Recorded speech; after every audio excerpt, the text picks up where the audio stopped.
Lo tenemos en línea al diputado provincial Osvaldo Zárate para charlar con nosotros en esta mañana. Muy buenos días. Buenos días, Guille, buenos días, Blas, y toda la audiencia de Tercer Parque. Bien, Blas. Hola, Osvaldo, ¿cómo estás? ¿Todo bien? Todo bien, bien. Escúchame, necesitamos hablar a vos en tu doble carácter de presidente del partido y diputado provincial. ¿Seguís siendo presidente de bloque, Osvaldo, o no? No, soy vicepresidente segundo de la Cámara. Vicepresidente de honor. Bueno, nos interesa primero ver el tema Cámara, porque la oposición ha presentado o ha hecho una propuesta de una nutrida agenda durante los últimos 10 días.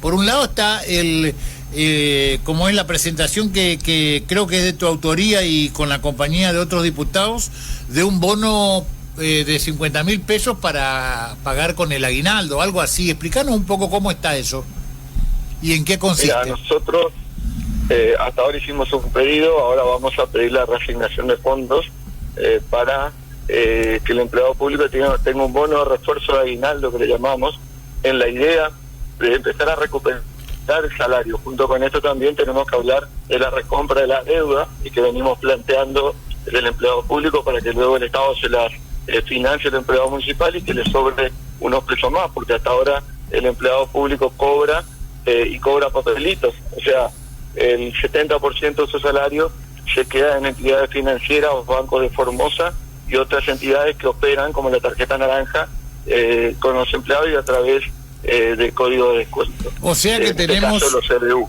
O sea que hay dos propuestas. Por un lado el bono de 50.000 y por otro lado el tema de una suerte de desendeudamiento crónico que tiene el empleado público de Formosa. Son dos ideas o dos propuestas. Así es, en el objetivo de recuperar el salario.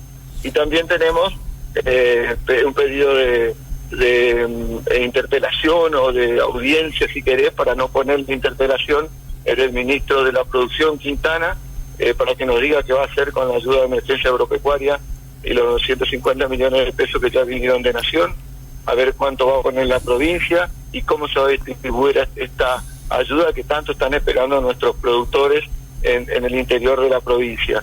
El otro es también un pedido para que venga a la Cámara de Diputados a las comisiones del ministro Basterra por el tema del decreto de las previas, que uno pueda pasar con 19 previas, para que nos diga cuál es su objetivo, cómo van a recuperar la educación que nos dejó estos 2 años de pandemia y también las secuelas de un programa de educación, de una política educativa que me parece que no es el que nosotros queremos, que es de excelencia. Nosotros siempre pugnamos por educación pública de excelencia y tenemos una educación pública deficitaria con un presupuesto bastante grande que creemos que está mal aprovechado. Así que estas son las cosas que es nutrida la agenda que ha presentado la oposición, porque ¿sabes por qué te digo? Porque hace poco hemos tenido unas declaraciones de la diputada Oti Morales, donde ella decía que los radicales no pueden tener amigos pobres, solamente ellos son los amigos de los pobres. Y lo que vi de la agenda del bloque oficialista fue declaración del Día de la Independencia Paraguaya y un proyecto de declarar de interés el día de, como es el tema de unos campeonatos juveniles, una cosa así. Nada que ver con los problemas de la gente, ni los problemas de la pobreza, sueldo, ingresos, salario, nada. Te digo porque quería avisarte nomás. ¿Vos tenés algún amigo pobre o no? Ellos quieren tanto a los pobres que lo multiplican. Así es, che.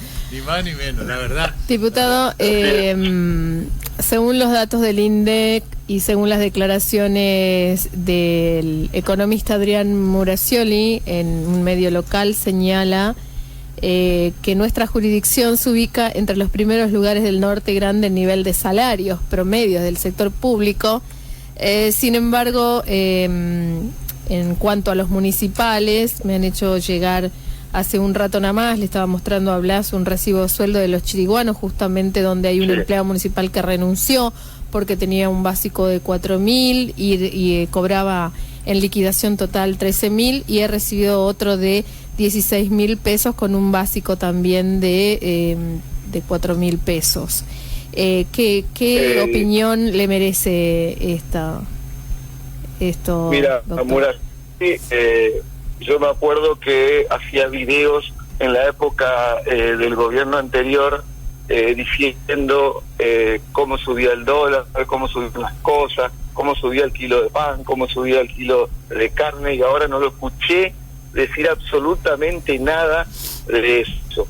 Y me parece que es uno que fomenta el relato de que todo está bien mientras la gente está pasando momentos muy difíciles. Muraccioli no se cree ni en lo que dice.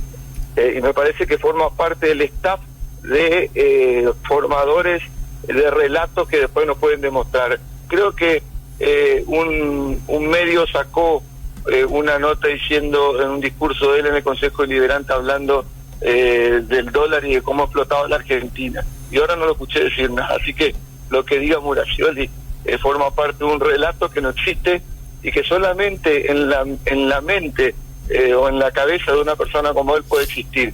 Es un chupamedia del gobierno, así que no, me parece que no es serio lo que dice Muraccioli. Lo que sí es serio es que todo está por las nubes, de que no se puede seguir así, de que la inflación se comió el salario de los trabajadores, fundamentalmente en Formosa, que es la provincia que menores salarios paga, ni hablar de los municipales. Claro, y este dato del INDEC, ¿no?, que se contradice con la realidad. Sí, dato mata relato.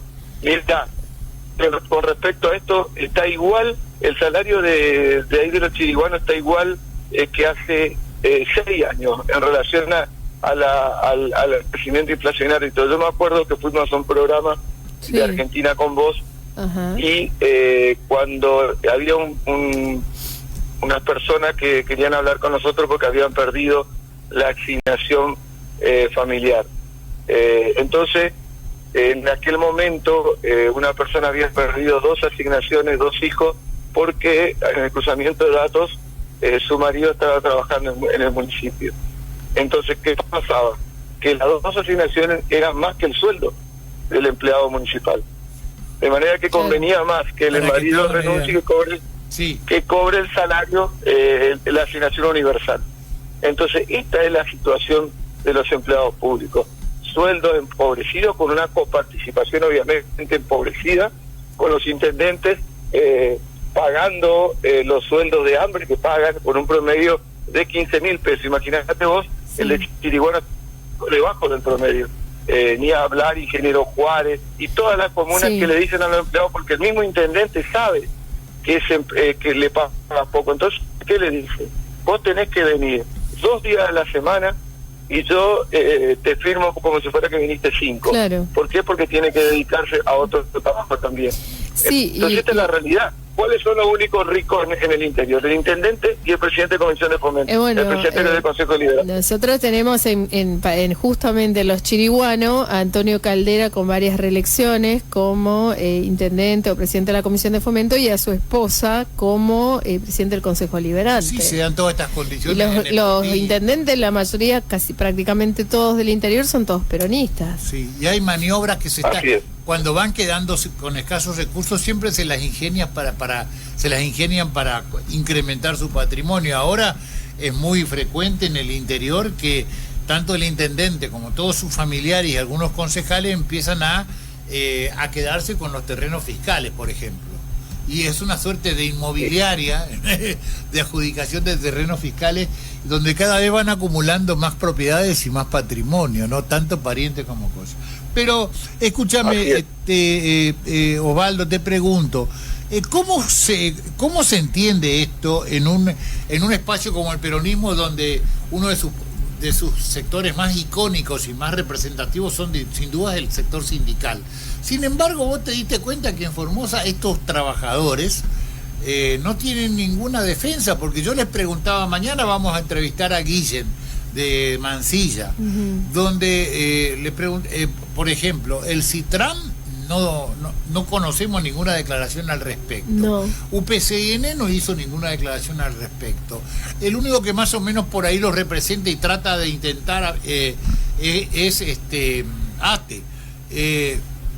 entonces en casa de herrero cuchillo de palo, ¿no? Porque no... Pero aquí están los gremios, ¿no? Los sindicalistas. Lo que vos decías o planteabas en un principio, hay una paritaria unipersonal, digamos, en Formosa nunca hubo paritarias, pero bueno, cada tanto baja del Olimpo el hacedor supremo de todas las cosas en Formosa y dice en febrero de cada año, que ya es casi una fecha histórica, patriótica, digamos, de la provincia, en febrero para el 15 más o menos, sabemos que es el día en que la revelación del incremento anual que le va a corresponder a los formoseños por concesión graciosa del Supremo Hacedor de todas las cosas.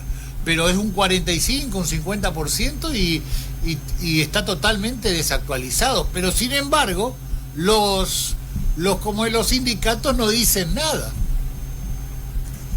Porque los sindicatos, los sindicalistas que representan esos sindicatos son todos empleados del Poder Ejecutivo, son todos asesores de la patronal. ¿Cómo un asesor de la patronal que gana 250.000 pesos va a opinar en contra del jefe? Acá se produce eso de que yo soy funcionario del gobierno y represento a los trabajadores. O sea, el de UPCN te puedo asegurar, o el de la CGT, son asesores de Gildo Infran y a su vez representantes gremiales. Nadie va a protestar porque son todos chupamedias del gobernador. Entonces es muy difícil que haya protesta.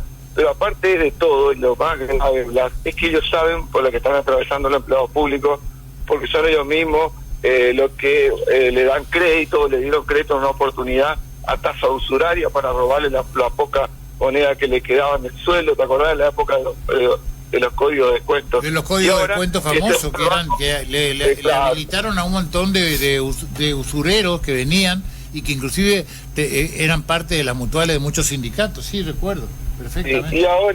Y ahora el banco, cuyo accionista mayoritario es el gobierno, es el que le presta dinero a través del banco y a través de la tarjeta Chigüe, claro, que son los que le dan el crédito a los empleados públicos, y a través del financiamiento del capital pagando el mínimo se hacen de jugosos beneficios con intereses usurarios. O sea, es una cadena que la maneja el gobierno de la provincia y que tiene como secuestrado a los empleados públicos.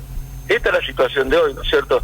Y lo más grave de todo esto es que, como vos decís, estos sindicalistas hacen la vista gorda porque reciben un sueldo del Poder Ejecutivo.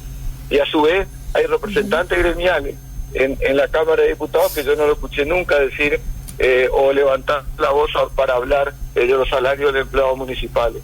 Entonces, esta es la combinación perfecta de mostrar algo que no se es a través de un relato. Lo hizo Muracioli, como decís vos, lo hacen los sindicalistas UPCN, que aplauden un incremento del 50%, y la paritaria nacional de los empleados públicos y de todos los sindicatos están por arriba del 60%. Entonces esto es lo que duele, es lo que nos duele de una Formosa injusta en la distribución de riqueza y un gobierno cada vez más unitario. Gildo Infran se jacta de hacer planteos en una Argentina federal, pero en su provincia es de un centralismo total, donde los fondos son manejados unilateralmente por el gobernador. Es más, maneja el 95,6% de los recursos del presupuesto. Así es. Osvaldo, te vamos despidiendo. Nosotros tenemos para Oti Morales, que es amiga de los pobres, y para ustedes que son enemigos de los pobres, y también para los sindicalistas, que también dicen ser amigos de los pobres, pero se han olvidado porque parece que están durmiendo.